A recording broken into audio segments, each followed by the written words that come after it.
Hi, Statesmen Nation. We're here with Luke Bentley as we preview the 2026 men's volleyball season here at William Penn. Coach, year 6? Seven? Seven. Seven, yeah. I was like, oh, crap, what are we at here? Yeah. All right, before we talk about year 7, let's recap year 6 as a season that just a lot of freshmen, a lot of new faces out there. Guys grew through every match, so just let's recap 2025. Yeah. If anyone's followed along the last couple of years, it's been a lot of the same names. So last year was a pretty new look. Like you said, a lot of freshmen. So we had 4 freshmen that started. A lot of new faces that we weren't expecting maybe to see. And I thought, obviously we have high standards, but a pretty successful year, 16 wins, and qualified for the conference tournament again. And we were either on the fringe of being in that ranked conversation a lot, and beat Grandview twice, which is like the ultimate check off the list every year.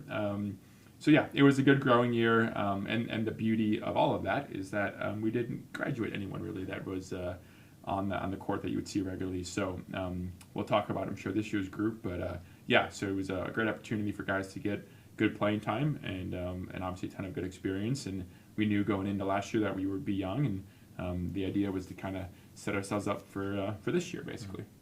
Yeah, and like you said, not a lot of people graduating, and for the most part, the core came back. Yeah. They didn't, hit the transfer portal and all that fun stuff. So, all right, let's break down this year's team. Yeah. Again, so repeat of probably who we talked about last year, but it's a lot of the same faces. So just from kind of like a seniority on down. Big 2 seniors that you're going to see, really 3, but unfortunately you didn't get to catch one of them last year as much as he got hurt. But Ben Castillo, all-conference player on the outside, senior, and then he'll be joined by the other outside, which is Sam Spotty. Sam started the year for us, unfortunately got hurt in the 4th game of the season, was out for the rest of the year, so he returned. So 2 old veterans on the outside. Slide over to the middle, probably our most accomplished so far, Britton Bialis. 3-year starter, 2-time All-American, all-conference kid in the middle, senior, and then he's joined by Ben Brinkman, which is one of those new faces from last year, sophomore, but got all the playing time last year, and so he's coming back a little experienced, maybe a tiny bit thicker, pretty long, lengthy kid, so that was the big thing, was putting some muscle on. And then flipping over to the right side, that's the biggest question mark that we've had. Probably will be a new face compared to last year. It's most likely a 2-man battle between one Emilio Spanner, who's a junior, who's been in the program for 2 years but has never seen the court, and then a new face, Marton Sebastian, which he's from Hungary, and he's a freshman. So 2 new faces there. We'll see kind of what that looks like this weekend.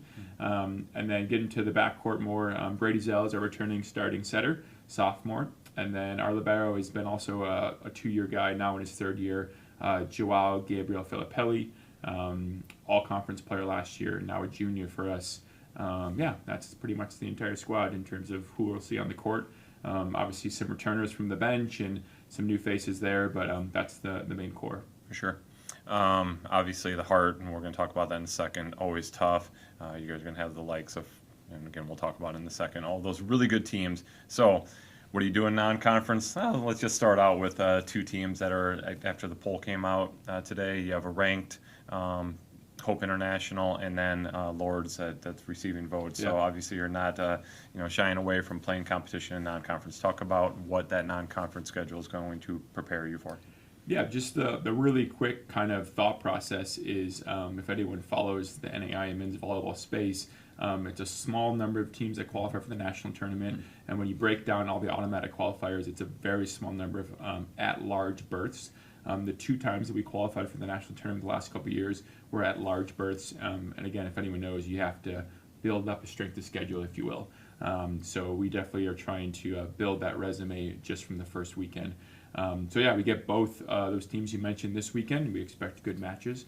And then in 2 weeks, we go to Chicago and play San Xavier University, and then Olivet Nazarene University. Also 2 solid opponents, especially the first one. So we should have only 4, the national runner-up and everything. Yeah, we should have 4 very good tests for us before we get into the incredibly challenging 19 match conference schedule. Yeah. All right, let's talk about the Heart. You've got the likes of Park, Missouri Baptist, Missouri Valley, Grandview in there, Mount Mercy. Am I missing anybody that's really top dog in? It's pretty much those 5, and then us is 6. But Morningside's come on and played better. We had a hiccup against Ottawa last year, so they're obviously a team that can do things. The likes of Dort as well. I mean, it's tough every time, right? Yeah, I think the last, I don't even know how many, you could probably come back 10 years, there's been a Heart of America men's volleyball team in the top 4 of the national semifinals or beyond. And that was us 2 years ago. Last year was Missouri Valley. You just keep going backwards. You keep finding teams that have been in the mix at the very end of the season. And you look at the preseason poll, we're 15 and there's 5 in front of us. Right.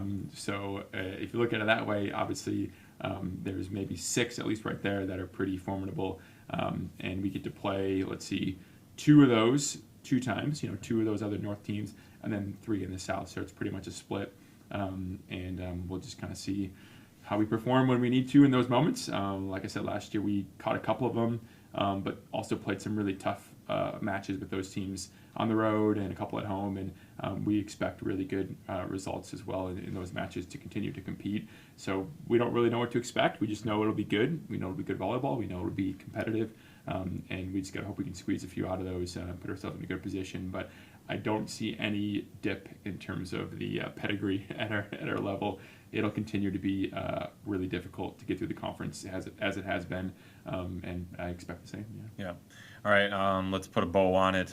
This team's a year older, really young last year. We say, all right, well, they're freshmen. Well, now they're a lot of them, for the most part, sophomores. Obviously, you mentioned several seniors, but what's it going to take for this team to reach the goals? Because I'm sure that the goals have been set higher. The expectations are higher this year with them being just more mature, more ready to go. Yeah, it was just like kind of rewind to the start of our program's history. Each year you're trying to continue to improve on the last. And so exactly right. We made some good strides last year. We, I think, did some stuff we probably didn't even expect we'd be able to do. So this year, the sights are set a lot higher. What it's going to take to get there is, and this has kind of been our motto from the first week, we need to be really good at the basics. We need to make sure that at a baseline level, we're able to do things better, if not as good, or if not better than everyone else in that top group. And then from there, we just need to rely on a little bit of luck and a little bit of talent, and hope that we squeeze out the points we need to, because we know it's not going to be a simple sweep Park and beat them. It's just things don't go that easy for us, despite as talented as you think you might be. We need to be really good at the basics. We have to take care of the ball at a really high level. We have to win the sets or the matches that we need to win, and then hopefully again battle out the other ones. And we still know it won't be perfect. I don't know if anyone's gone undefeated, in recent years in conference play. So it's not like we're looking for that. But we have to be tough.